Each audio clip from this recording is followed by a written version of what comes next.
योग दर्शन के तृतीय विभूतिपाद के 45 सूत्रों को हम पढ़ चुके हैं। यहाँ तक हम में से कोई बात पूछना चाहे, पूछ सकते हैं, कह सकते हैं हस्तोत्थापन के द्वारा।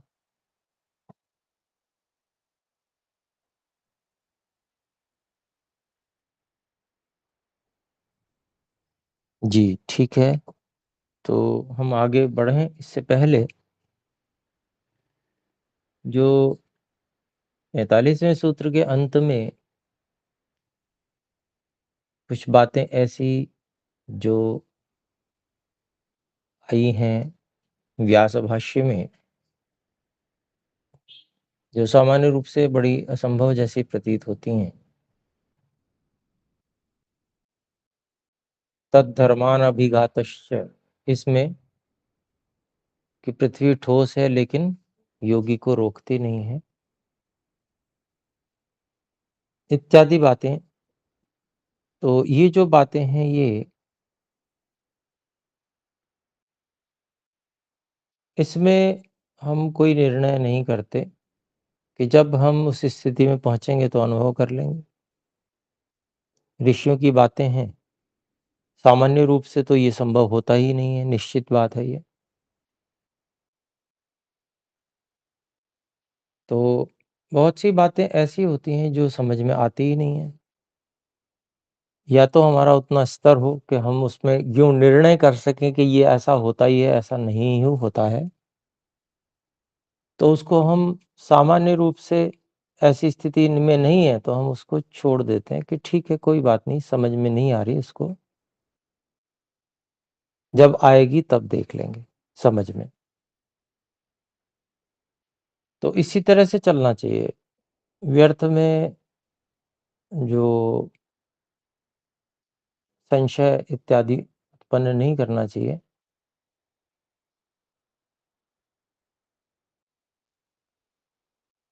और एक जो अपना श्रद्धा भाव है वो रहना चाहिए, ऋषियों के प्रति, परमात्मा के प्रति, परमात्मा की व्यवस्था के प्रति। उसमें ये जो श्रद्धा है, इसी को हम पढ़ के भी आए, साही जननी इव योगिनम पाति। यह श्रद्धा है, यही योगी की माँ की तरह रक्षा करती है। और उसी को हमने छोड़ दिया, माँ को ही छोड़ दिया, तो वो रक्षा कैसे होगी। तो बस इतना ध्यान रखना है कि कुछ बातें होती हैं जो समझ में आती हैं, कुछ नहीं है भी आती, तो उसको साइड में रख देंगे कि जरूरी थोड़ी है सारी बातें, इतना सारा ज्ञान विज्ञान है, सभी हमको समझ में आ जाएगा। उसको साइड में रख दिया, ठीक है, कभी आएगा तो समझ में आ जाएगा, नहीं तो इतनी ज्यादा अपेक्षा हमें अभी इसकी है नहीं। हमें आत्म साक्षात्कार करना है, स्वयं को जानना है, वो प्रमुख है।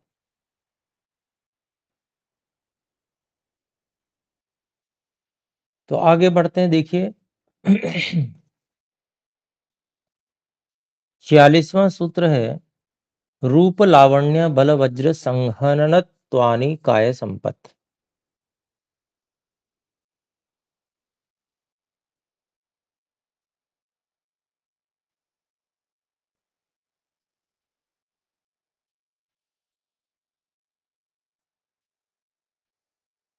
तो इसका अभिप्राय ये हुआ कि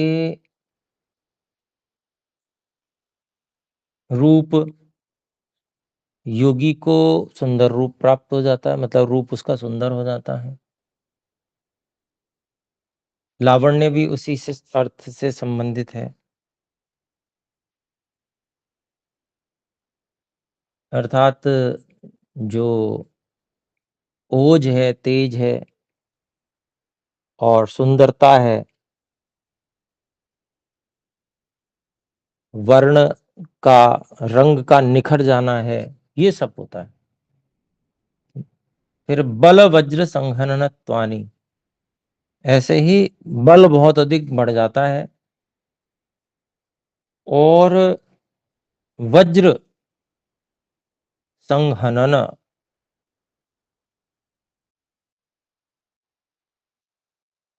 वज्र जो है वो बहुत कठोर शस्त्र अस्त्र होता है। उस मतलब ये कि वो इस प्रकार का होता है कि जो किसी भी चीज़ को तोड़ सकता है, इतना कठोर होता है वो। तो वो इतना, जैसे वो है जो सबसे कठोर वस्तु, उस तरीके का शरीर दृढ़ सुदृढ़ हो जाता है और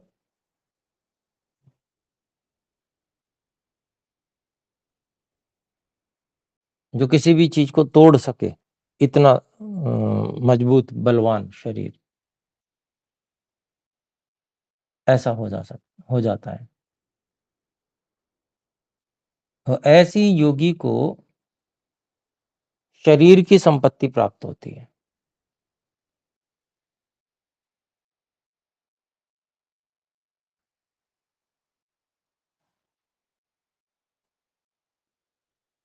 तो पीछे भूत जय जो कहा, उस भूत जय से क्या प्राप्त होता है? ये प्राप्त होता है। उसके बहुत से लाभ महर्षि व्यास जी ने भाष्य में बताए। ऐसा बहुत सारी चीज़ें जो हमें, मान लो कुछ चीज़ समझ में आ रही, कुछ नहीं भी आ रही है, तो कोई बात नहीं, वो एक अलग हो गया। लेकिन महर्षि पतंजलि जी ने जो है बिल्कुल जो स्पष्ट जो बात कही, ततो अणिमादि प्रादुर्भावः काय संपत् तद्धर्मान अभिघातश्च। तो काय संपत् को बताया, तो काय संपत् क्या है उसको यहाँ पर स्पष्ट बता दिया महर्षि पतंजलि जी ने, सूत्र बनाकर कि काय संपत् किसे कहेंगे? भूतजय से जो काय संपत् प्राप्त होती है, वो काय संपत् क्या है? तो वो यहाँ बता दी कि भाई काय संपत्ति ये है, शरीर की संपत्ति। शरीर कैसा हो जाता है? तो सुंदर रूप हो जाता है, वर्ण जो है वो वर्ण निखर जाता है, तेज ओज आ जाता है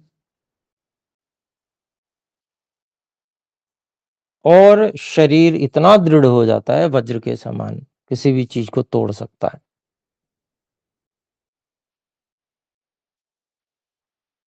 ये जो फल काय संपत् बताया था उसी की व्याख्या है। तत्व अणिमादि प्रादुर्भाव, भूत जैसे होता क्या है कि तो अणिमादि का प्रादुर्भाव होता है, अणिमा आदि सिद्धियां मिल जाती हैं। काय संपत् होता है, तो काय संपत् क्या है उसको यहाँ पर बता दिया। फिर आगे कहते हैं 47वां सूत्र। अच्छा हाँ, इसमें भाष्य छोटा सी पंक्ति है, ये भी देख लेते हैं महर्षि व्यास जी ने। दर्शनीय कांतिमान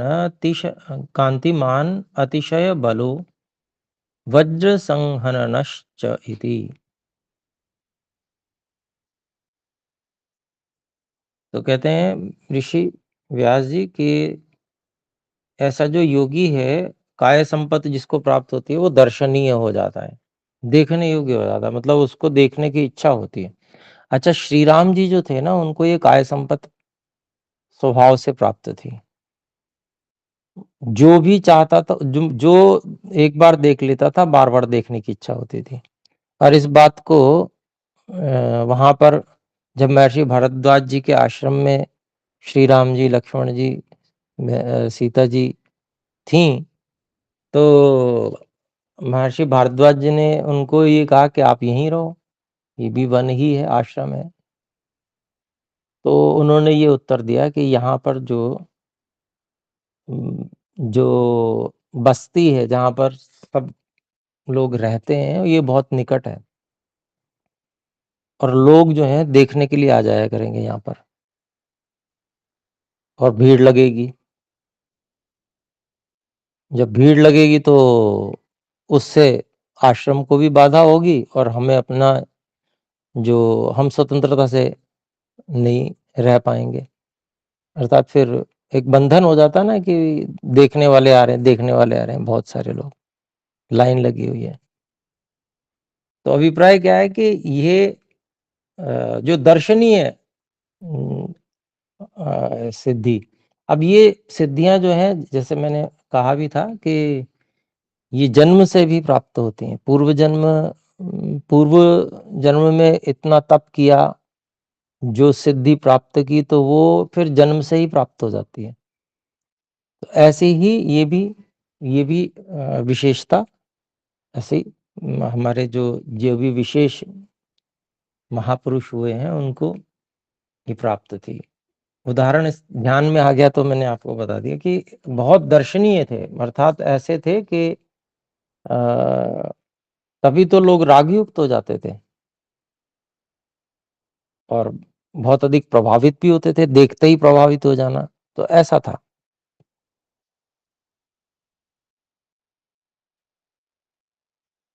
और शरीर भी बहुत शक्तिशाली था, दृढ़ था। तो ये सब चीजें जो एक तरह से समझ लीजिए पूर्व जन्म में निश्चित रूप से वो सिद्धि प्राप्त की होगी, जो उनको जन्म से प्राप्त हो गई,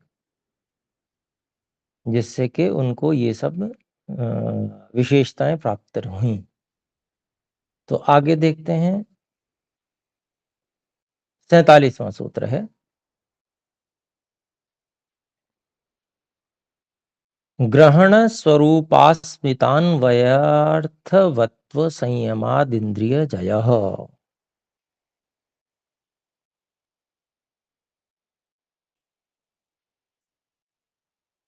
तो इंद्रिय जय कैसे होता है? वो एक तो सामान्य इंद्रिय जय हुआ कि हमने इंद्रियों पर नियंत्रण कर लिया सामान्य रूप से, यानी कि लौकिक रूप से सामान्य, मन को पक्का किया, नई इंद्रियों को इधर उधर विश्व में जाने देना है, ये तो सामान्य हो गया। यहां से व्यक्ति कहीं फिसल भी सकता है, थोड़ा संकल्प में कहीं ढीलापन हुआ तो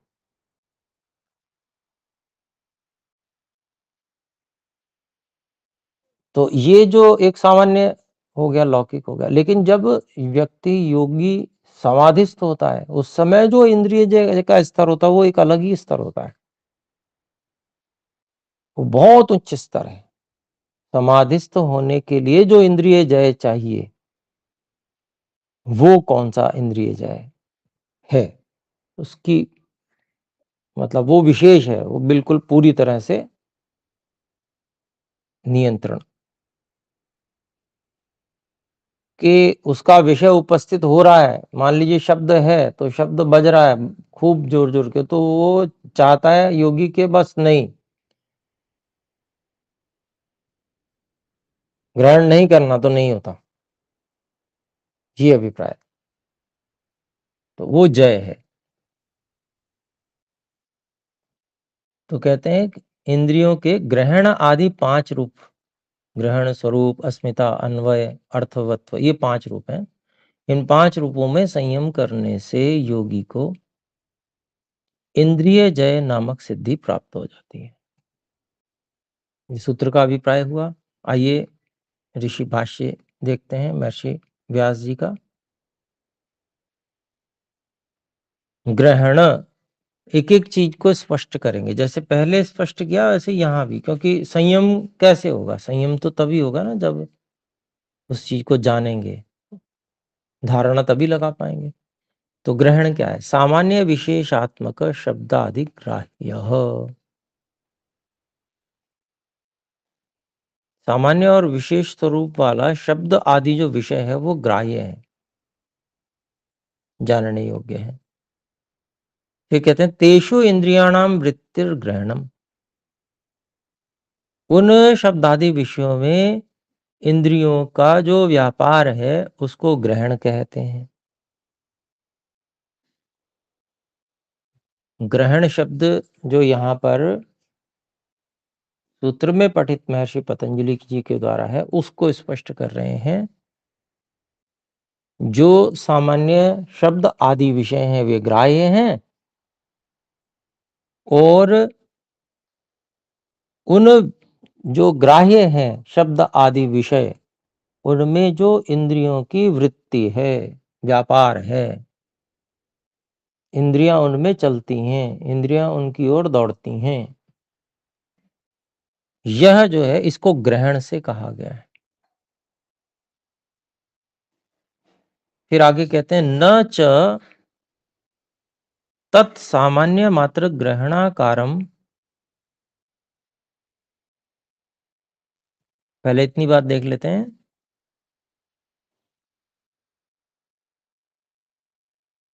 यहां पर केवल अत्र, यहां पर अत्र का हम वो कर लेते हैं, मात्र तत् ज्ञानम सामान्य मात्र ग्रहणाकारम न अस्ति। यहाँ कॉमा लगा सकते हैं जिससे स्पष्ट हो जाए। यहां तक एक बात,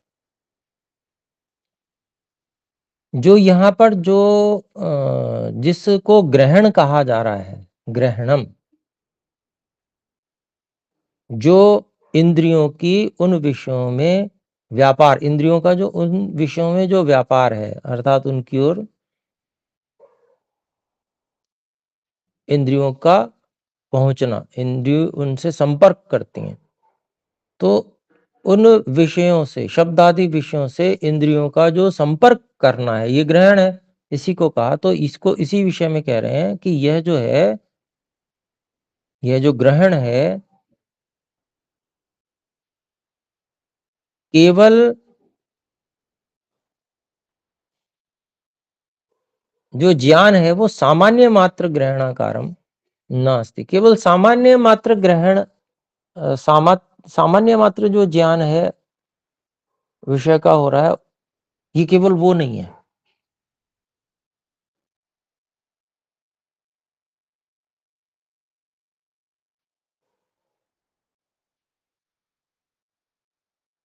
फिर कहते हैं कथम अनालोचितः स विषय विशेष इंद्रियण मनसा अनुव्यवसीयेतेति,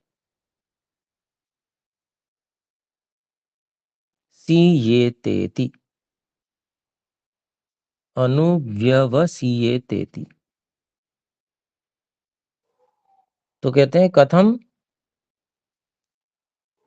अनालोचितः स विषय विशेष, विशेष इंद्रियण मनसा अनुव्यवसीयत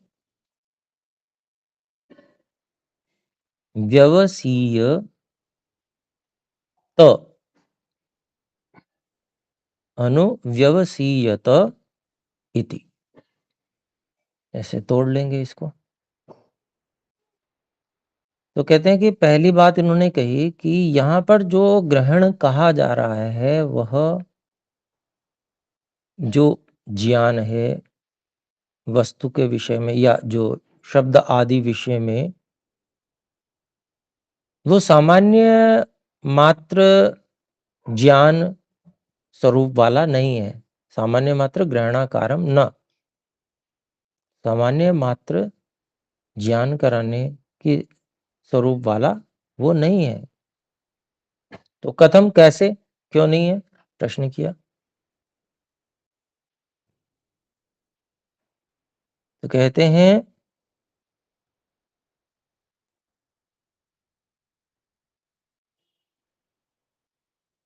अनालोचितः स विषय विशेष, इंद्रियों से ग्रहण न किया गया, अनालोचितः, वह विषय विशेष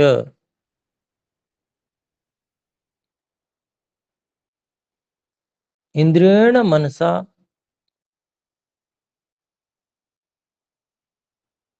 इंद्रिय के द्वारा मन से कैसे, कथम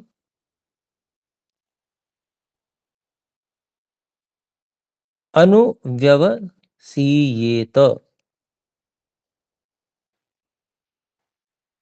क्योंकि मन तक तो बात बाद में पहुंच रही है, तो अनु लगाया है कि उसी के अनुसार जैसा इंद्रिय ने ग्रहण किया वैसा ही मन से के द्वारा निश्चय किया जाएगा। तो कहते हैं कि यदि विषय देखा ही नहीं गया तो वह विषय विशेष मन के द्वारा, इंद्रिय के द्वारा जो विषय विशेष है वो मन के द्वारा कैसे उसका निश्चय किया जाएगा?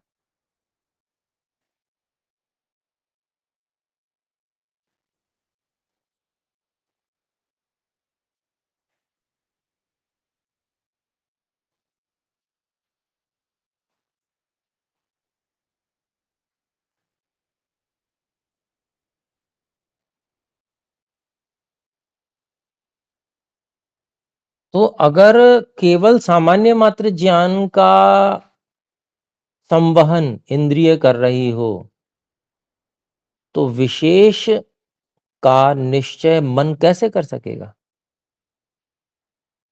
ऐसा कहना चाहते हैं। ये समझेंगे कि जो बात कही कि केवल सामान्य मात्र ज्ञान का ग्रहण नहीं कराती है इंद्रिय, विशेष का भी कराती है, ये अभिप्राय है। तो विशेष का भी कराती है तो कैसे? कैसे सिद्ध होगा कि विशेष का भी कराती है? तो उसमें क्या है कि अगर विशेष का विशेष जो ज्ञान है उसका ग्रहण इंद्रिय न करा रही हो, अनालोचितः, यदि विशेष का ग्रहण इंद्रिय न करा रही हो, अनालोचितः, सविषय विशेष है, अगर वो उस जो शब्द आदि विषय हैं उसका विषय विशेष ज्ञान न करा रही हो, इंद्रिय के द्वारा उसका विषय विशेष ज्ञान, विषय विशेष है ना, तो विशेष विषय का ज्ञान इंद्रिय के द्वारा नहीं हो रही हो, तो मन से उसका सुनिश्चय कैसे होगा? पंक्ति थोड़ी स्पष्ट हो रही होगी, अर्थ ध्यान में आ रहा होगा, समझ में आ रहा होगा कि वो कहते हैं, सबसे पहले कहा कि वो जो वृत्ति है वो केवल सामान्य मात्र का ज्ञान नहीं कराती, विषय के सामान्य ज्ञान मात्र नहीं, इंद्रिय से मात्र केवल सामान्य का ही ज्ञान होता हो, नहीं, विशेष भी जाता है, वहां से संवहन ज्ञान का विशेष जो शब्द आदि विषय हैं उनका जो केवल सामान्य मात्र ज्ञान नहीं जाता बल्कि विशेष ज्ञान भी वहां से इंद्रिय के द्वारा संवहन होता है। क्यों? तो उसके लिए बताते हैं कि अगर वह विषय का विशेष ज्ञान इंद्रिय के द्वारा न देखा गया हो, अनालोचित, यदि वो न देखा गया हो, तो मन के द्वारा, यदि इंद्रिय के द्वारा नहीं देखा वो, तो मन के द्वारा कैसे उसका निश्चय किया जाएगा? जबकि मन से तो विशेष ज्ञान का भी निश्चय होता है। जब मन से विशेष ज्ञान का निश्चय होता है तो इसका मतलब ये हुआ कि इंद्रिय उस विशेष ज्ञान का भी संवहन कर रही है, खाली सामान्य मात्र का संवहन नहीं कर रही। इंद्रिय की जो वृत्ति है, इंद्रिय का जो विषय से संपर्कित होना और वहां से ज्ञान का और संकेतों का संवहन करके मन तक पहुंचाने का जो कार्य इंद्रिय का है, वह सामान्य और विशेष दोनों प्रकार के ज्ञानों को इंद्रिय ले जाती, ये कहना चाह रहे हैं। स्वरूप, अब ये ग्रहण का बता दिया, अब इस पे संयम करना है। तो पहले ग्रहण समझ में तो आया है क्या? तो इंद्रिय का जो ग्रहण है, इंद्रिय की जो वृत्ति है, इंद्रिय का जो व्यापार विषय से संपर्क करने के लिए बीच में होता है, वह जो वृत्ति है उसी को यहाँ पर ग्रहण कहा है, और उससे केवल सामान्य नहीं बल्कि विशेष विषय की विशेष सूचना भी पहुंचती है। अब इस पे संयम करेगा योगी, ये व्यापार क्या है इसको समझेगा। फिर अगला देखते हैं, स्वरूप। समय हो गया, इसको यहीं रोकते हैं, अगली कक्षा में लेंगे, क्योंकि भले ही 2 पंक्ति हो, बात समझ में आनी चाहिए अच्छे से।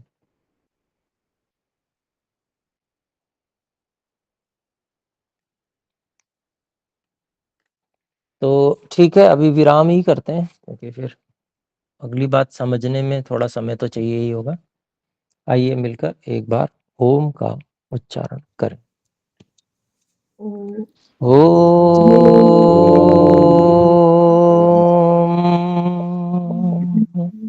सर्वेभ्यो नमः। सभी को सादर नमस्ते जी।